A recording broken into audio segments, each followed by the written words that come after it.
Good morning and welcome. Thank you for registering for today's webinar. It's 10:30 a.m. and it's Wednesday, the 22nd of July. We're still living with restrictions, particularly social distancing here in the UK, as we try to keep the coronavirus pandemic under control. We have seen the opening of hotels, restaurants and pubs, although not everyone has taken the plunge yet. My name is Jane Pendlebury. I am the CEO of HOSPA, the Hospitality Professionals Association. I'm delighted to be joined today by Tom Rimmer from Ennismore, Tristan Gadsby and Andrew Pirret with Alliants, and Alan O'Riordan from Apaleo. With 4 experts in technology and data, I'm sure we can be guaranteed an interesting conversation over the next half hour. Thank you for joining us. I'm going to start by asking each panelist for a brief introduction, and then we'll dive straight into the debate. So over to you, Tristan. Thanks very much, Jane. Hi, I'm Tristan Gadsby. I'm the CEO of Alliants. We were founded in 2009 here in the UK, but now service clients globally, people like Four Seasons, Jumeirah, Emirates, etc. We help them deliver great customer experiences, or hopefully. So with that, I'll hand you over to Andrew. Thanks, Tristan. So my name's Andrew Pirret. My background is in hotel operations. I spent 12 years with Four Seasons, leading a lot of their digital operations in the last 5 years. And then prior to that, working with Mandarin Oriental as well. So very much how do you blend hotel tech and operations together? And I'm going to pass over to Tom. Morning, everybody. My name is Tom Rimmer. I'm the Director of Technology for Ennismore. Ennismore is a hospitality owner and operator. You will know us for Gleneagles, the Hoxton Hotel Group, Working From, which is our co-working brand, and a couple of independent restaurants in London and around the world. And I'm last, so I guess it's my turn to go. It's Alan O'Riordan, co-founder of Apaleo. We are an open software hospitality platform with a PMS and integrated payments around that. And our mission really is to make PMS self-onboarding, but also to allow much easier, better, free of charge connectivity to third-party systems, so that hoteliers can essentially, if you like, build their own tech stack to deliver exactly what they need for their business in a very agile way. Brilliant. Thank you, Alan, and thank you, everyone. So I'm going to start with a question for Tristan. And now that the industry is starting to reopen, what should hoteliers consider as part of their recovery strategy? So, difficult question, because we've actually never seen this situation before. So I don't think travel's ever been impacted in this way. I mean, certainly I was actually working at British Airways in 2001 and saw that, and then obviously the financial crisis of 2008. But it's very difficult to actually try and determine exactly what to do. But there are certain things we can learn from the past. So Harvard Business Review actually did a very good study back in 2010, which looked at the past 3 recessions and some of the things that actually you can start to look at there. Their view and their study, which was around 4,700 companies, so quite a big study, looked at what the most successful companies coming out of the recession actually were able to do, what they did to actually succeed post-recession. What they found was actually it's a real mix between defensive strategies, so things like cost cutting, and also offensive strategies. So you've actually just mentioned it, things like agility. So how can businesses become more agile? How can they become more adaptive to change, and therefore take advantage of the opportunities that do present themselves as you go through? So really what that means for hotels is very much, you know, not only focus on the short-term goals and that the cost cutting that clearly needs to take place in many areas, and technology can help in many ways to do that, whether that's through, you know, helping drive efficiencies within the property, or other things like central services or things like that, through to actually getting yourself set up for success. So as travelers, and we've all seen domestic travel grow in proportion, and you know, those are the sorts of things that companies need to try and attract, and how do you develop your proposition for that audience versus others. So those are some of the things that we think hoteliers can do. Obviously, technology can help in many ways, but at the end of the day, we have to come back to the core principles of hospitality. We have to deliver great experiences to the customer, no matter how few staff we have to achieve that with, or how busy or empty our properties are. And that's where I think, you know, hopefully we can shine a light on some of the ways that you can do that today. Brilliant, thank you for that. And picking up on that point you made about technology, Tom, at the sharp end, how can hoteliers leverage technology to build trust and develop one-to-one relationships? I think from our side, if I speak to the Hoxton properties, it's always been around that communication with the guest, and traditionally that's been done at the front desk. We've taken quite a low-tech approach to how we operate. You know, we do best of class in certain things, and in some respects we're a bit not behind the curve, I'd say, but we're cautious about which technologies we choose to put in front of the guest. And I think as we look to the way that we're settling in and out of COVID and what the new world looks like, I think we will look very closely at two areas of communications. It'll be the direct communication between the guest and the property is now key. Does anybody want to pick up a telephone in the room? Does anybody want to have a front desk experience? How can we circumvent those traditionally high touch experiences and make them more safe for the guest, and have the guest feel more comfortable coming and living and breathing in our property? And we'll look to do the same with food and beverage as well. How do we create a low touch environment in food and beverage that still maintains that Hoxton feel and the feeling of, you know, being welcome in the space without feeling like our staff are running around hands up, not saying or doing anything? Yeah, no, it's definitely a difficult balance, Alan, you're probably best placed to describe or explain how hoteliers can increase their efficiency of the operation during this time. Sure. Well, I mean, just to add to what Tom said, I think it's interesting, isn't it? Because we've been talking for some time about technology as an enabler, but always in the hospitality industry, we've been saying that we must be careful that it doesn't take over from that human touch experience. And I think what Tom was saying there was really interesting. And perhaps if there's anything good to come out of COVID, at least from a technology perspective, it will be that finally we will really embrace technology, but in the right way, as an enabler, and not as something that's going to take over from humans. There's been a lot of talk about robots taking over the world and taking over hospitality. It's never going to get to that stage, right? I mean, it wouldn't be hospitality if we had robots running it. But Tom's examples that he suggested there in terms of the communication with the guest, in terms of the F&B experience, and using tech to support that, I think is absolutely spot on. In terms of the efficiency of the operation, I mean, it is an unfortunate reality that hotels have had to shine a light on their costs, and they will have to continue to do so for the foreseeable future, right? And that might mean running their operation and offering the same level of guest satisfaction with less staff. And they need to look at that, of course, and they also unfortunately need to look at other day-to-day operating costs. So we've seen quite a few hotels and groups conducting extensive reviews as part of their tech, I should say, as part of this drive towards greater efficiency, which again, some of our customers and prospective customers have used the downtime to actually do a deeper dive on their tech than they would otherwise have done. And I think particularly where legacy systems still dominate the ecosystem of a hotel, there is definitely opportunity for improvement.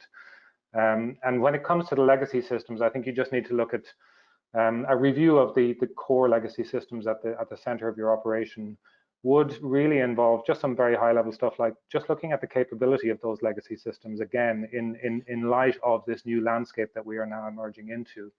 Are they capable of integrating quickly to the new contactless solutions that you might want to implement in your hotel, for example? Can they do that at no cost, or preferably no cost, maybe very, very low cost? Can they do it quickly enough for you? Can that revised landscape with those legacy systems at the center deliver that guest expectation quickly? And also, of course, there's the staff efficiency element of it as well. Are legacy systems now overkill? A lot of them are very mature. They've been around for a long time. There was always with PMS the old adage that if you could find a hotel that was using more than 40% of its PMS functionality, you were doing pretty well, right? So Are they perhaps even more overkill now than they were before, or maybe less relevant to the requirements of a hotel in a post-coronavirus landscape? And of course, all of that needs to be considered in the context of cost as well. Typically, there was a study recently that suggested that 56% of the average hotel's IT budget went on vendor support contracts and maintenance contracts, if you like, which doesn't leave an awful lot for innovation. So it's certainly a time to look at new cost as well, and that's really because some of the newer cloud solutions that are out there, they're much more nimble, they're more innovative, they're easier to adopt, to implement, and they tend to cost less as well. Certainly, modern cloud systems, true cloud systems, will not have any capex attached to them, for example, if you go ahead and implement them. So I think, just to summarize, you can look at this from two sides. One is kind of from a back office and staff perspective, where you can seek to automate mundane or error-prone processes. I'm thinking about automated payment, for example, which also helps with the guest experience, not having to come to the front desk. Eliminates human error in that sense. Other stuff like night audit, but also we've seen people who are starting to look at CRM very seriously now. For example, they really want that 360 view of the guest. It's important not just to understand what they do in terms of accommodation with you, but also F&B, meeting and events. A customer who is only driven by meeting and events might not necessarily be relevant to you just yet, for example. Business intelligence and analytics becomes increasingly important to be able to monitor trends very, very quickly. Even housekeeping. I mean, there's a lovely example of a hotel and I'm not suggesting that we want to go down this route completely, but there's a lovely example of a hotel in Houston, Texas, that basically has robots running around cleaning all the rooms now, doing deep cleans on the rooms, and we've heard a bit about that kind of stuff, right? Might be a little extreme, but you know, for some hotels, there's a case for that. And then just, of course, the guest experience, which I think has already been touched on, so I won't dwell on it, but the whole online check-in, check-out thing. Are kiosks still relevant? You know, is there a hygiene concern there for guests? Would it be better to actually allow the guest to do everything on their mobile phone now? The solutions are out there to support that, certainly. Online check-in, online checkout with that automated payment. Mobile key, maybe that is a bit trickier because of CapEx. Messaging and chatbots. Digital concierge, again, just to reiterate what Tom says, to give the guests choices so that they don't have to come to the front desk if they don't want to. Brilliant. It's a very comprehensive answer there, Alan. Thank you. Yeah, it's a little bit long, sorry about that. So I don't think anybody listening to this webinar today would dispute that technology is going to be the key to getting a lot of this right. But Tristan, with all the data that we're collecting, what's the best way that hoteliers can use that? Well, how can that assist them in the current crisis? So, I mean, there are many sources of data that people can use. So everything from trends that we can gather on the web, the data from their own websites or their own devices, if they're monitoring those properly, all the way through to some of the industry insights that exist. And actually in the hospitality industry, we're very lucky with the amount of data that is out there. I think more importantly, it's actually when you mix all of those sources together that you really start to uncover some of the insights. And I think Alan touched on it in terms of CRM and some of the ways that actually people are considering the loyalty side of this as well. But a lot of data sits in CRM systems and never really gets uncovered and used. And I think, you know, that's really the important part, is actually how are you really going to use that data, you know, in the future. So if you look at some of the scenarios here, we've got, you know, very loyal guests to many of the brands that were probably, you know, the classic 80-20 rule has usually applied in the hospitality industry as well as many others. But who are those guests? How should you be looking after them during this period? What was their profile before they stopped traveling? Were they a business traveler? Was it leisure? You know, how are we going to bring them back in? What are the things that those guests are going to need? And in fact, in many ways, also thinking beyond the typical room. So we tend to be a very room-focused industry. We don't necessarily think about all the other things that plug in around a guest journey. So what truly is customer lifetime value? So you have to really understand all the different elements of data. So making sure you combine not only your rooms data, but also F&B, activities, and all the other ways that actually you can start to monetize that guest. And so not only do we need to look and find the pockets of travellers to outbound and market to them, we also need to make sure that we are bringing back loyal and very profitable guests, so that hospitality companies can succeed, as a business. So we help a number of customers plug together a lot of those data sources. The great news is these days, actually, you can do that a lot more cost effectively than you used to be able to do. There are many very good cloud-based analytics platforms out there. And actually with the right knowledge, you can actually start to plug together these sources of data very quickly to try and unlock the value that often sits within them. And I think, we probably only use 5% of the data that gets generated, in hotels today.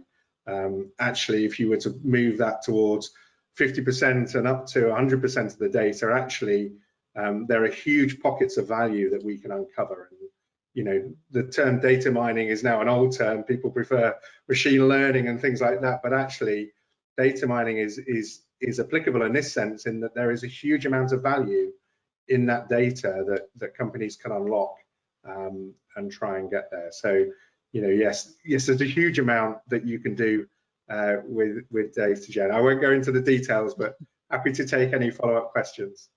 Brilliant. Thanks very much for that, Tristan. So I know, Alan, you mentioned some of the options that hoteliers can do to digitize the guest experiences and their processes to thrive post-crisis. Andrew, have you got anything to add to that, or to explain a little more about what Alan said about that? Yeah, I think both Tom and Alan hit on it really well. I think there's massive complexity around the different scenarios. If you think of all the outlets that you have and the processes that you have within a hotel, an F&B process to digitize is very different from doing a check-in process. Check-in is really process driven, and it's actually the more simplistic version to do. So I think as hotels are going through this change and they're being forced through this change to be contactless, looking at those process driven ones are the quick, easy wins. So it's definitely a crawl, walk, run here, and it's looking at where you can take advantage of that. I think, Alan, you're right, there's digital payments, there's mobile keys can fit within that process, and there are hotel apps that have been out there for years. The Intellities have been out there for the years, and so a hotel app isn't something new. I think the caveat there, though, is that we still have people with app hangover. So, we are only getting people downloading 1 to 3 apps every month. It's not going to fundamentally shift because of COVID. So I think people have to very much take an omni-channel approach. So as Tom sort of mentioned, messaging has to be in there. Can you actually deliver these in an appless way as well as in that way, giving the customer the choice of how they want to interact? So going back to what Tristan was saying of making it guest-centric, I think one of the interesting pieces will be with track and trace. We have to move away from a reservation-based knowledge of who our guest is and actually understand each and every guest, because we need to know who are the occupants of those rooms and get that. And I think Alan touched on this really well, as there are lots of people now starting to look at CRMs and actually, is the PMS sufficient, or do you need to go up one layer, look at something that integrates very cleanly with that? And there are those middleware layers out there like the Happies, the I Reckon Yous that can help and assist in that. And I think people have been moving towards that. But I think don't lose the humanity in the process and slowly chip away at it. It's not a boil the ocean, get it all done in one go. This is going to continue for a significant period. And we've also got consolidation of the hotel operational roles. We are unlikely to have as many staff who are now going to have to operate more systems, which just adds probably to Tom's hate, lots more support tickets and efforts on the sort of users having to now go from sort of the 5, 6, 7, 8 systems to the 13 odd systems that they're now going to have to understand and manage and be able to serve. I think more data, we've traditionally seen more systems is more data. The more data you have, the less likely you are to know what to do with it. We've just been through a huge exercise here at Ennismore around data consolidation, looking at the various platforms that we run, and to Andrew's point, just really doing a bit of soul searching around whether we want that PMS to be the true source of information for our guests. And if you're feeding in food and beverage data, it doesn't always touch the PMS, and we'd like to know what the preferences of a guest are as they arrive on site, so that we can say, go to the bar, grab a nice glass of red, we'll be along in a moment to check you in if we can do that in a remote way, or we'll send you a link to be able to do that if they haven't pre-checked in already ahead of time. So we're exploring how we utilize data from multiple resources. And I think the one exercise we have done in the last 6 months, as we've had a little more time to think about this, is really drill down to what the questions we're trying to ask are. What do we need to know about the guest to provide a next level experience? And if you think about it, it's probably only a list of 10 to 15 questions for your property, if that. Once you get to the bottom of those questions, you know, what is the lifetime spend? What are the preferences of the guest? How often are they staying with us? What are they worth to us in terms of offers, etc.? Once you get down to that level, then you have a true understanding of who you're trying to either market to or retain. And it's then going to be, to Tristan's point, about either the retention or the new business.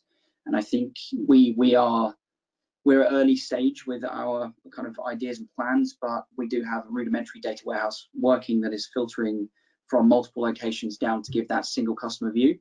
And then we're also utilizing off-the-shelf systems to deliver the kind of CRM functionality and all those other pieces. So I think for us, it'll be a mixture of build and buy. And I think that's where a lot of hoteliers will end up. You know, what can be done in-house, what should be done in-house versus what can be white labeled and passed off to a third party who can do as good a job. And one final point around costs from my side would be a trend that we started to see a few months ago was forward-thinking vendors coming to us and saying, how can we help? And in some examples, those vendors have been able to deliver us occupancy-based pricing, which is hugely helpful in times where your occupancy is going to be a fraction of the percentage of what you're used to. But it also gives you the buy-in to that vendor over time as well, in terms of, well, these guys are here for the long run and we really feel like we can have a partnership moving forward.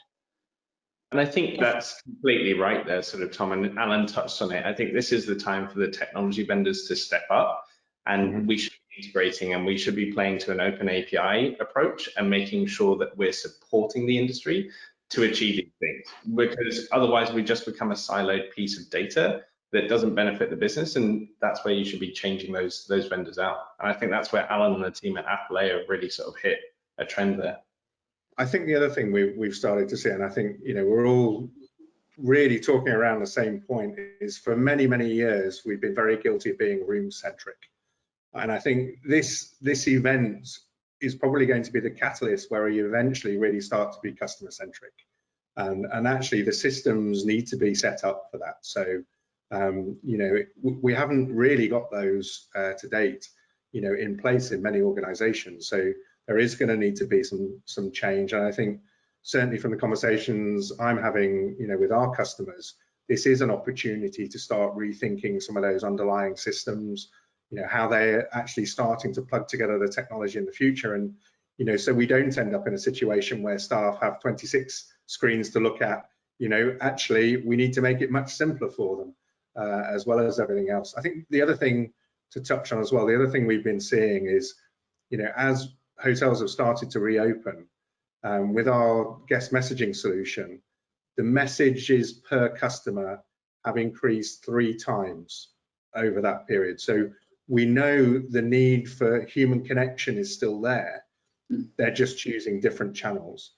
And so we have to be very agile, you know, as an industry to cater to those customer needs and really make sure that we can still deliver the hospitality everyone expects when they walk into our establishments, you know, and walk away feeling great, having had a great time, even though things have really changed. And I know Jane was telling us earlier about a stage she'd had recently where, you know, actually a lot of that human contact had started to disappear in the lobby and various others. So as an industry, though, we have to start to bring that back and find ways that we can do that with technology and various other techniques as we do it.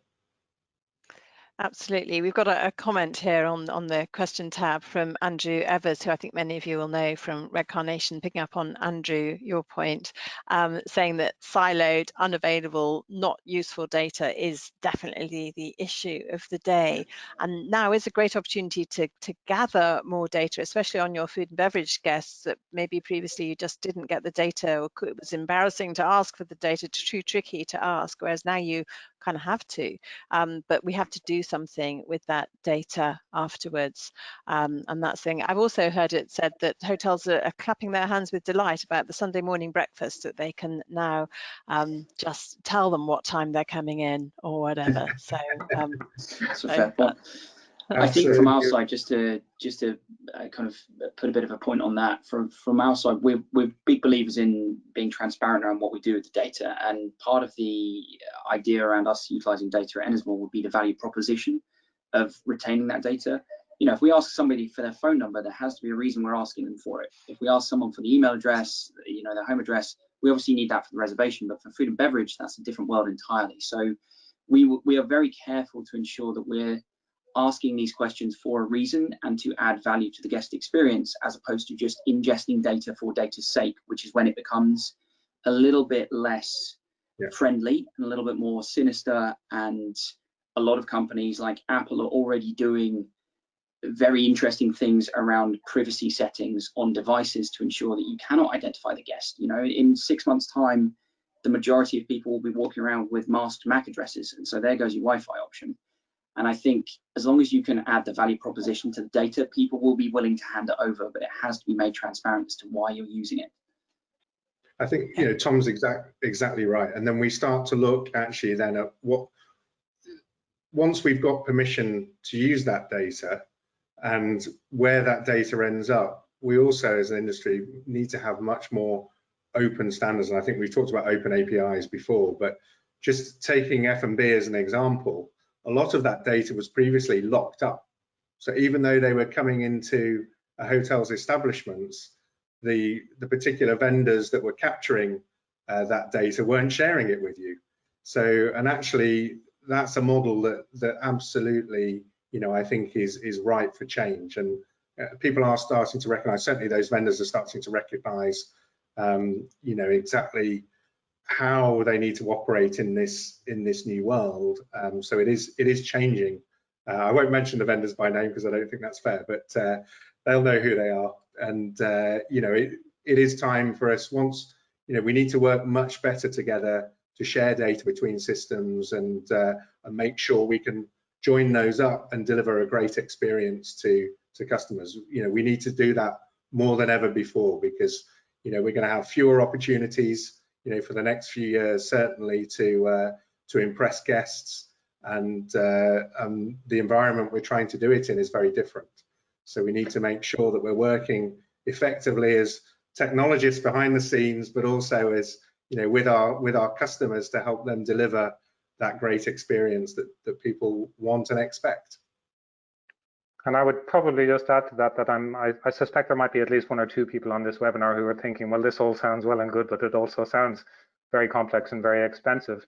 And traditionally, for example, the hotel groups and chains have perhaps been able to innovate and connect systems together and pull data warehousing together more easily than independent hotels or smaller groups. And of course, there still perhaps is some gap there, but that gap is 100% closing, and there are definitely solutions out there that connect very, very well together at very low cost that can deliver that kind of experience for independent hotels and smaller groups as well. So if you are an independent hotel or a smaller group, don't be put off by the perceived cost of this compared to traditional system projects. The world has changed very, very rapidly over the last 2 or 3 years. Cloud-based systems, as I mentioned before, typically zero capex, very low cost per room per month, sometimes on an occupancy model like Tom has mentioned, and typically integrations, which have always been a bit of a pain point, should not be chargeable anymore. You should be able to get your integrations free of charge as well. So if you haven't looked at technology for the last 2 or 3 years, no matter what size hotel you are, definitely worth doing. Great. I've heard it on the grapevine that certain newer cloud-based systems are much more efficient at changing the VAT than some of the older ones. So worth looking at from that point of view. I did hear about one that automatically changed over all of their customers on the 15th of July without the customer having to do anything. I can tell you which one it wasn't. And they also rebalanced all of the prepayments that had come in before that date as well, and recalculated them too for tax. Not bad, eh? Some very impressive suppliers out there, Alan. Thank you for that. Right, well, we have actually used up our full half hour. So I'd just like to say thank you to everyone for listening. And just to remind you that the advice and opinion shared today are general and shouldn't be assumed to be right for every situation. Each venue is unique and the situation is changing almost daily at the moment. If you do need any formal advice, please contact me and I can put you in touch with any of today's experts or indeed other experts in many areas of hospitality. And a very big thank you to Tristan, to Andrew, Tom and Alan for all their solid advice and for sharing their experiences today. You can find recordings of all of the recent HOSPA webinars with the summary of the key points, and this one should be uploaded within 24 hours or so as well. So please do spread the word to your friends and colleagues. You can also check out the events section on the HOSPA website for future webinars. But thank you all very much for listening, and we look forward to seeing you all again soon. And thank you very much to my panelists. Thank you, everyone, and goodbye.